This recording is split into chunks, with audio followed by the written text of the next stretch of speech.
Hello, once again welcome back on my YouTube channel. आज हम discuss करेंगे business communication में 11 reason why business communication is critical to your company success. ठीक है, this topic we will cover in this video lecture. So let's start.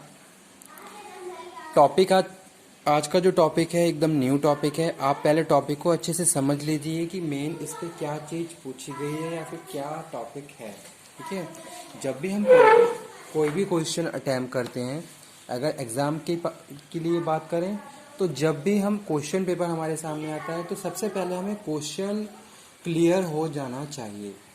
ठीक है, first of all you have to clear question कि question में actual में पूछा क्या गया है, वो चीज़ आपको क्लियर होनी चाहिए, तभी जाके आप उसके लिए एक बेस्ट आंसर लिख सकते हो। ठीक है, तो वो हम डिस्कस करने वाले हैं आज के इस वीडियो लेक्चर में। तो टॉपिक क्या है? 11 reason why business communication is critical to your company success. 11 ऐसे रीज़न जो हमें बता रहे हैं कि क्यों बिजनेस कम्युनिकेशन सक्सेस क्रिटिकल है हमारी ऑर्गेनाइजेशन की सक्सेस के लिए। तो वो हम डिस्कस करने जा रहे हैं। तो यहाँ पे मैं अलग अलग 11 रीज़न के बारे में आपको बताऊंगा। ठीक है, business communication involves constant flow of information within and outside of company. ठीक है, it is very important for the organisation to communicate internally and externally a very healthy communication, very healthy flow of information you have to follow, whether we are talking about internal communication or external communication. In internal communication की बात करें, internal communication between the departments in your company, in your organization, communication must be healthy because everything is depend on your communication. If we are talking about the day-to-day task, all the tasks and coordination is depend on your communication. ठीक है, तो इसलिए internal communication भी बहुत ज़्यादा healthy होना चाहिए, as well as external communication की बात करते हैं तो एक्सटर्नल कम्युनिकेशन भी हमारा एफिशिएंट, इफेक्टिव और हेल्दी होना चाहिए। जैसे कि हम बात करते हैं कि हमारा क्या है, बहुत सारे वेंडर हैं, बहुत सारे सप्लायर्स हैं। ठीक है, यानी कि जो भी हमारी आउटसाइड पार्टीज़ हैं जो हमारे बिजनेस से कनेक्ट हैं, हमारी बिजनेस प्रैक्टिसेस में हमारी हेल्प कर रही हैं, तो उस केस में हमें क्या करना है, प्रॉपर कम्युनिकेशन रखना है। चाहे हम किसी वेंडर की बात करें, किसी सप्लायर की बात करें, हमारा बायर है उसके बारे में बात कर रहे हैं, तो दोनों ही केसेस में कम्युनिकेशन बहुत ज़्यादा इम्पॉर्टेंट रोल प्ले करता है। ठीक है, maximum time communication find the best result for your business practices. ठीक है, कम्युनिकेशन प्रॉपर होना चाहिए। अगर वहाँ पे कोई बैरियर आ गया है तो उस केस में आपकी उस जो भी कम्युनिकेशन है उसका इफेक्ट आपकी ऑर्गेनाइजेशन और उसके आउटपुट पे पड़ने लगता है। ठीक है, involves constant flow of information within and outside the company, यानी कि एक कांस्टेंट फ्लो ऑफ इंफॉर्मेशन होना चाहिए विद इन और आउटसाइड द कंपनी, ताकि बहुत एफिशिएंसी के साथ सारी जितनी भी पार्टीज़ हैं उनके साथ हम कनेक्ट होते हुए अपने अपने गोल्स और ऑब्जेक्टिव्स को कंप्लीट कर लें। ठीक है, तो यहाँ पे जो 11 रीज़न लिखे हुए हैं उसमें फर्स्ट है एम्प्लॉय एंगेजमेंट। एम्प्लॉय एंगेजमेंट, तो यहाँ पे हम बात कर रहे हैं लीडरशिप कम्युनिकेशन। लीडरशिप कम्युनिकेशन, किस तरीके से लीडर अपने फॉलोवर्स को लीड कर रहा है और उस टीम में, उस ग्रुप में किस तरीके से कम्युनिकेशन फ्लो है। ठीक है, तो वहाँ पे हम बात कर रहे हैं employee engagement. Employee engagement, employee involvement is very important if we are talking about any organisation. ठीक है, सिंपली अगर हम टॉप एक तरीके से बात करें कि हायर लेवल पे ही प्रॉपर कम्युनिकेशन है, अदरवाइज कोई कम्युनिकेशन है ही नहीं, तो उस केस में कभी भी हम अपनी ऑर्गेनाइजेशन की जो एक्चुअल कंडीशन है या सिचुएशन है उससे अवेयर नहीं हो सकते। हमें अपनी ऑर्गेनाइजेशन के एम्प्लॉयज़ को भी फ्री रखना है कम्युनिकेशन के लिए, ताकि वो फ्री होकर अपनी बात रख सकें और जो भी इंफॉर्मेशन उनके पास है वो हम हमारे साथ शेयर कर सकें।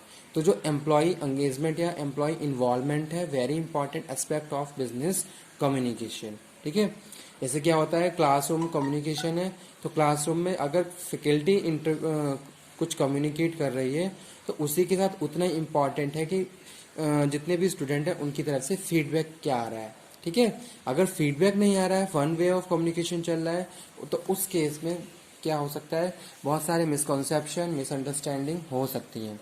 ठीक है। तो फर्स्ट रीज़न यही है, एम्प्लॉय एंगेजमेंट। सेकेंड वन हम बात कर रहे हैं email overload. 50%, 25% of working day on various email related. ठीक है। 25% हमारा जो वर्किंग डे में जो टाइम है वो किस में जाता है, ईमेल में जाता है। क्या ईमेल है, किस तरीके से हमें उनको रीड किया, यानी कि 25% working day on various email related communication you have to follow, you have to understand, you have to perceive. तो उसमें सारा हम कंप्लीट करते हैं। तो उस केस में भी क्या है, प्रॉपरली एक अंडरस्टैंडिंग होनी चाहिए।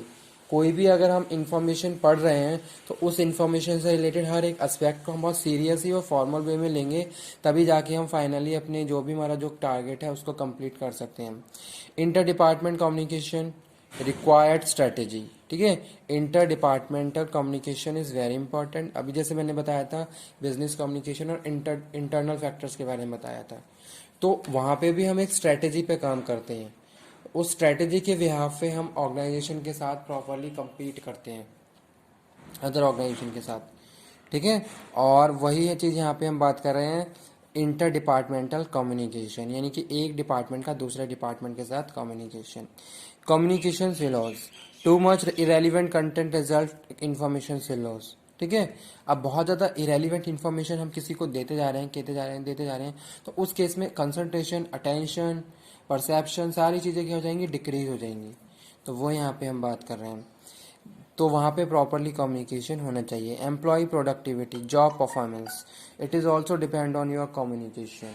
ठीक है। यहाँ हम बात करते हैं परफॉर्मेंस अप्रेजल की, तो ये सारी चीज़ें कहीं ना कहीं कम्युनिकेशन पर डिपेंड करती हैं। ठीक है। इवेल्युएशन की कम्युनिकेशन पर डिपेंड करती हैं। Remote employees coordinating across time zone, employee turnover. ठीक है। किसी भी ऑर्गेनाइजेशन के लिए बहुत ज़्यादा इम्पॉर्टेंट एस्पेक्ट होता है एम्प्लॉय का, कि एम्प्लॉय अगर किसी भी ऑर्गेनाइजेशन में एम्प्लॉय बहुत जल्दी जल्दी या तो स्विच करके जा रहे हैं, तो उस केस में प्रॉपर कम्युनिकेशन होना चाहिए। वाई यू आर स्विचिंग, क्यों स्विच कर रहे हो, क्या रीज़न है, बहुत सारी चीज़ें आपको क्लियर होनी चाहिए। तो वहाँ पे भी अगर प्रॉपर कम्युनिकेशन है तो टाइम टू टाइम अपने सारे वीक पॉइंट्स को हैंडल करके मॉडिफाई और चेंज कर सकते हो। अगर आपके प्रॉपर कम्युनिकेशन नहीं है तो उस केस में आपकी ऑर्गेनाइजेशन से एम्प्लॉय ऐसे ही स्विच करते जाते जाते रहेंगे। ठीक है। Employee advocacy, customer satisfaction, company culture, all the things are related to communication. If there is a proper communication, everything can you handle in very better and good manner. Okay. These all the things are related to your company business practices as well as your goals and objectives. So these are the 11 reasons why business communication is critical in your company success. So these are the reasons. According to this, we can say that business communication is very critical to your company success. A healthy, effective, efficient communication must be there in the organization, so you can easily achieve your objectives, your goals. ठीक है। Whether we are talking about internal और external environment, सारी चीज़ें proper होनी चाहिए, तभी आप क्या कर सकते हो, कम्युनिकेशन कर सकते हो। तो ये थे 11 रीज़न जिनके बारे में हमने बताया। Okay, thank you.